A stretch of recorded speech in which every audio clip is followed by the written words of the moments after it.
Being a good GM requires consistency, endless preparation,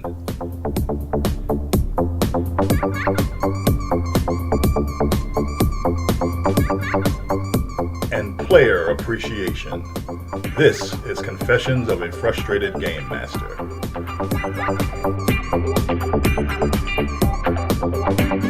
Hello, welcome to Confessions of a Frustrated Game Master. I am Robert, the narrator, and thank you for joining me for this episode of Confessions.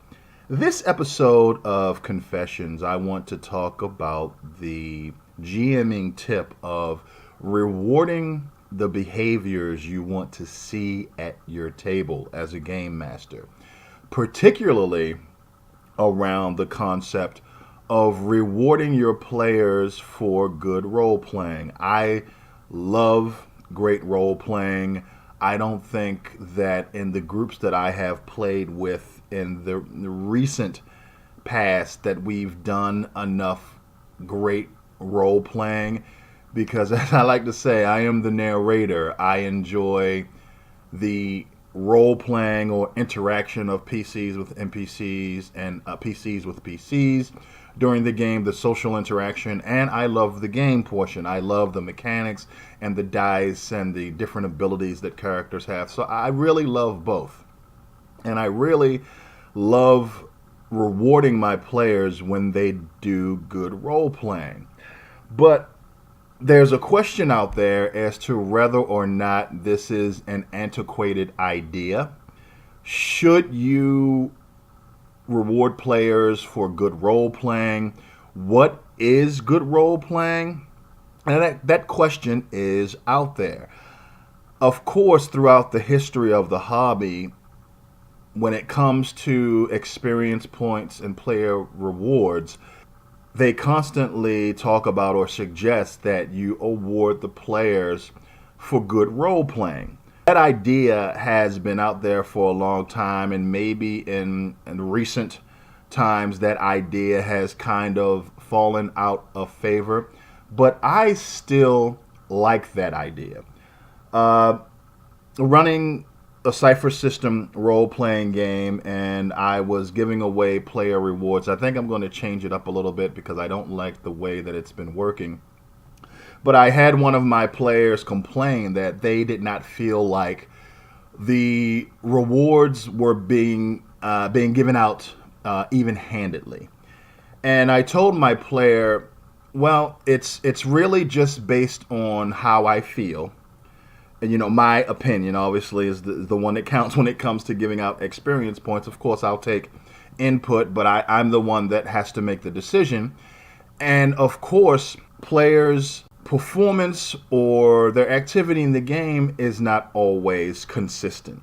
Everyone doesn't always role play their best or use the best tactics and so on and so forth. So it's a very subjective conversation, and I have to make that decision. And to be honest with you, I don't have any problem with making that decision.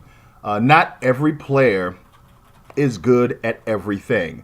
If you are a player who makes all of your decisions based on tactics or the mechanics of the game, you never consistently play your character based on a particular belief system or motivations or goals that the character may have, or if you haven't even given your character goals, I have no problem with not giving you a reward for good role playing. I don't think that there's anything wrong with that. Everybody doesn't have to get a trophy in my game, and I'm willing to make that decision. If I have a player who's doing a really great job role playing, I have no problem with giving them a reward if I'm enjoying what they're doing at the table. But I try to be really fair with it, and there are several things, several criterion, because I understand, again, not everybody performs or plays at the same level or have the same interest in performing at particular levels.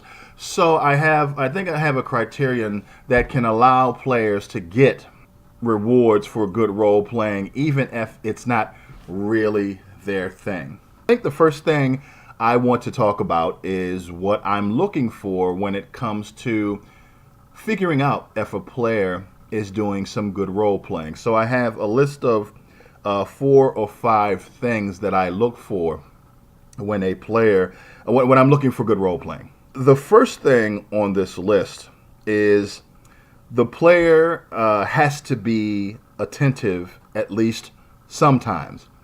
You know, obviously, if you're in your cell phone, if you're not paying attention, you can't role play and react or interact with who and or what is going on in the game if you are not paying attention. That is a huge factor in me deciding that you're doing a good job at role playing, because you have to actually be role playing. You actually have to be paying attention to what is going on in the game. And I think a lot of players have no problem with doing that, with paying attention and interacting. Of course, players will do it at different levels. That's why I have multiple criteria for what I consider good role playing at my table. So the first thing is you have to pay attention. You have to be attentive to be able to do any type of role playing, good or otherwise. Number 2, at some point, the player will have to declare the PC's personalities, beliefs, and goals so I know what I'm judging. So throughout the history of the hobby, role-playing games have constantly asked players to decide who they're playing, who their character is, what their character's personality and beliefs are. Not all role-playing game systems have come up with mechanics to define or reward players who come up with backgrounds or great personalities or motivations or goals for their characters. But I think there is a high percentage of role-playing games out there that say maybe you should come up with a background or figure out who this person is. And for me, it makes my job easier if at some point, now not necessarily at the beginning of the game, because some players have to warm up to their character, have to kind of figure out or suss out who their character is during play, but at some point, so that I know that you're doing a great job with accurately portraying your character, I have to know what their personality is, what their beliefs are, what their goals are. So that all goes into me being able to judge whether or not there's some good role playing going on. The third thing that I look for when I'm judging if there's some good role playing going down at my table is at some point the player is going to have to step up and participate. It's not just enough to pay attention. It's not just enough to develop goals and a personality and beliefs for your character, but you have to jump in, step up, and participate to show me that you're willing to accurately play your character, that you want to contribute at the table. Obviously, there are introverted players. There are players who can enjoy the game and love what's going on without being front and center or even second or third row of the performance. Again, there are multiple ways for you to get these rewards for good role playing, but one of them would require you to actually step up, participate, and be there in the game and in the moment. So that's something that I also look for when I'm looking for good role playing. Number 4 on my list, and this is something that is a little easier. This can be something that the introverted player can do to get a role-playing reward in my game, because again, not everyone is good at role-playing. Not everyone is interested in role-playing. Not everyone wants to be an actor. Number 4 is when you are speaking or participating or being attentive, stay in character. Speak as your character would speak. Don't speak outside of the game and be a distraction.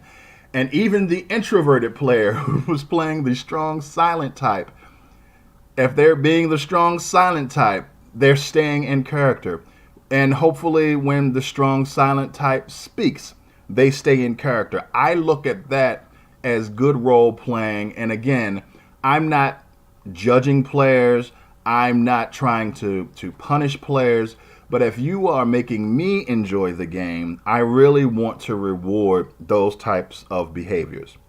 And last but not least, number 5, as to what I am looking for when I'm trying to give out player rewards for good role playing. And this is probably, number 5 is probably the most important sign that I'm getting some good role playing is I want to see that you are making decisions based on your character's beliefs and not based on the mechanics of the game. Now, I have mentioned this before, but one really incredible example of this was done many years ago. It was seared into my memory. My friend Kevin was in my game. I was running Marvel Saga, a superhero RPG, many years ago, and my friend Kevin was playing a character named Nano.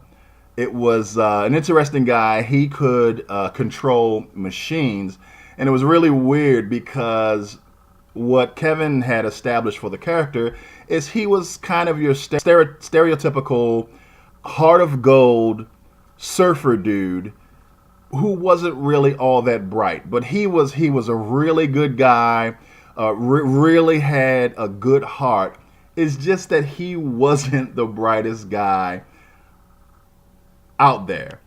And the player characters were attempting to track down one of the bad guys and had a couple of clues. And the entire group was working on interpreting or navigating these clues to try to find the bad guy. And Kevin said out loud, "Oh, wait a minute. I think that I have figured it out." And then he immediately stopped himself and said out loud, "Wait a minute. I don't know or think that Nano is smart enough to have figured out this clue. So you know what? I'm not going to say anything. Forget what I said, guys." And for me, that was an incredible moment. I was really impressed by that. I was really impressed by Kevin not thinking strategically, but thinking through the lens of his character. Now, this may be anathema to a lot of players. A lot of players do believe that the idea of playing a role-playing game and making suboptimal decisions based on your character's personality is the most idiotic thing out there. And I'm not saying that you're right, and I'm not saying that you are wrong. You know, it's not my job to determine how you have fun. But I also think that there are a lot of players out there who ignore the role-playing aspect of role-playing games. And part of that is just not saying a bunch of words to NPCs when it's time to interact. But a part of that is determining what type of character you have and accurately portraying that character. And I was super impressed and super happy when Kevin decided to play his character in a way that he had established. And that, for me, is a way that I can tell that you are doing great role playing when you're not playing the game, you're not playing the mechanics, you're not playing strategy, you are playing your character. Now, of course, some folks will like to take this to the extreme and say, hey, does that mean that my character can never think strategically? Obviously not. I think everybody recognizes that individuals go through moods, decide to do things that they would not normally do, decide to display behaviors that some find out of character for who the person is. So no, I'm not asking that as a player in my game, you always have to make suboptimal decisions because of your character's personality. But when you do make decisions through the lens of your character, I personally think that that is the height of good role playing. And there are plenty of other opportunities for you to get rewards in my game by playing your character or making decisions based on your character.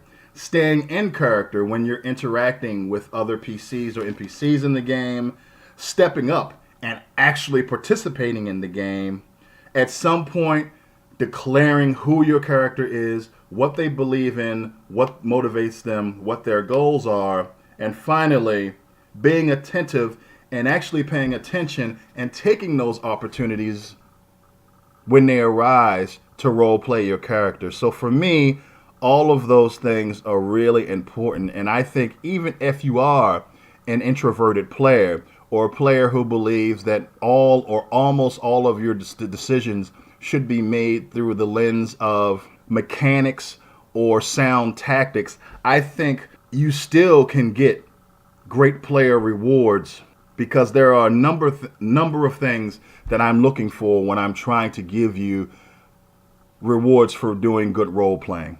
In most role playing games, the difference between a player who gets a reward for good role playing and a player who doesn't isn't hundreds or sometimes even tens or thousands of points. In some role playing games, we're talking about the difference between 1 or 2 experience points. So if you are not getting a reward for doing good role playing in my game, you're not being robbed depending on what system that we're playing. And I don't think you're being robbed anyway, because I think that as a game master, I have the right to sit at my table and to reward players for bringing the behaviors to the table that make me as the game master also enjoy the game. And again, everyone can't be good at everything. And I don't think that the GM has to treat everybody like all of them are always bringing the same level of excitement to the table when I, as a GM, don't feel like you are. And again, this criteria I think is pretty open, and I'm always open to listen to my players if they say, hey, I'm trying my best. I think I did a really great job role playing. Do you think that I should get a reward? And I'll look at it. Again, these are no hard and fast rules. This is no my way or the highway, but I do reserve the right to make those decisions. And on the tail end of this, before I close up, around the idea of at some point the player will have to declare who their character is, I love role-playing games that give players an easy way to identify who their character is, what their character's goals are, and what their character's beliefs are. So the 2 role-playing games that I've been working on, my fantasy role-playing game Peace that I've been working on 15 plus years, and my game Rise that I've only been working on for a couple of 3 years.